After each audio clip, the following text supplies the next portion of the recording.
អូនប្រុសពិសីមានបញ្ហាភ្នែកតែប្អូនមានសម្លេងមិនធម្មតាប្អូនបានធ្វើគណៈកម្មការនិងទស្សនិកជនរួមជោគជ័យយ៉ាងខ្លាំងពេលនេះសូមទស្សនាការសម្រេចចិត្តរបស់គណៈកម្មការចាឥឡូវនេះគឺដល់ពេលវេលាដែលត្រូវសម្រេចជ្រើសរើសយកក្មួយទៅវគ្គបន្តទៀតឬមួយក៏អត់ Yes បង Yes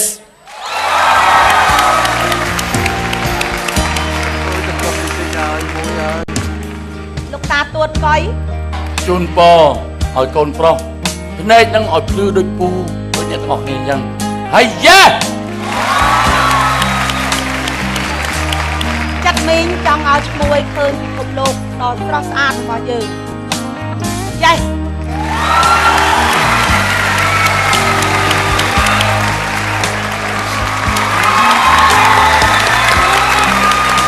បាទសប្បាយចិត្តទេបងស្រីតែឃើញកូនបាទតែមានគេបើគេគ្រប់គ្រងយ៉ាងទឹកគ្រប់យ៉ាងនេះអរគុណ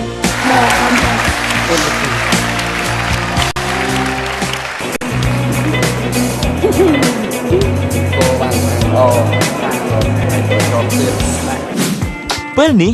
បន្តទស្សនាការបញ្ចេញសមត្ថភាពរបស់បេក្ខជននិងបេក្ខនារីផ្សេងទៀតការសម្ដែងរបស់ខ្ញុំគឺច្រៀងទោលហើយខ្ញុំសប្បាយចិត្តណាស់នៅពេលដែលបានចូលរួមកម្មវិធីនេះមានអារម្មណ៍ថាដូចរៀងភ័យដែរព្រោះឲ្យឃើញសិតតែអ្នកមានសមត្ថភាពហើយការខ្ញុំមកប្រឡងនេះគឺខ្ញុំអត់បានឲ្យម៉ាក់ខ្ញុំដឹងទេខ្ញុំចង់ surprise គាត់ពួកយើងសុទ្ធតែមានសមត្ថភាពរៀងខ្លួនកម្មវិធីនេះអាចឲ្យពួកខ្ញុំបញ្ចេញសមត្ថភាពនៅលើឆាកដើម្បីឲ្យទស្សនិកជនបានដឹងថាសមត្ថភាពពួកខ្ញុំពិសេសយ៉ាងណា ពរជោគជ័យបាទអូខេជ័យណាស់ល្អណាស់បង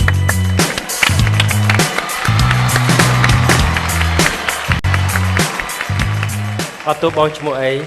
បាទខ្ញុំបាទឈ្មោះយ៉ាន់ដេវីតហើយបងឥឡូវបងមានអាយុប្រហែលហើយឆ្នាំនេះ31ឆ្នាំអរគុណបើចឹងសូមបងប្អូនបញ្ចេញសមត្ថភាពឲ្យអស់ណាដើម្បីយកជ័យពីកម្មវិធីផងដែរសូមជ័យអុកញ៉ាថៃមុនថ្ងៃរៀបលិចរលកណាព្រិច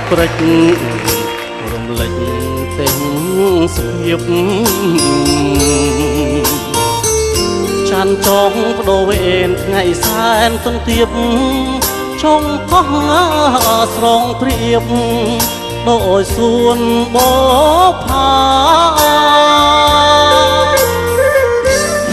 អរគុណបងបងបង្ហើសំនៀងមកខ្ញុំនឹកឃើញដល់បងណេតបាទបទនេះជាបទរបស់បងណេតបាទហើយបងស្លៀកពាក់មកសមសួននឹងបទ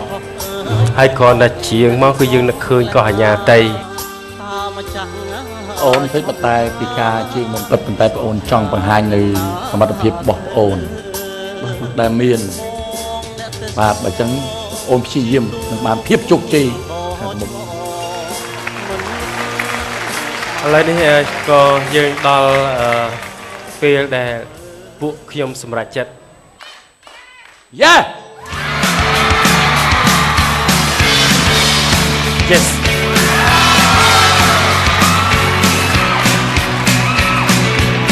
ខ្ញុំយកទឹកចិត្តដល់បងប្រុស Yes ខំបន្តទៀតបងទៅជិះល្អណាស់ព្រឹងប្រាសត្ថភាពណាអត់មានហិលបាំងទេអូខេបាទសូមជើញ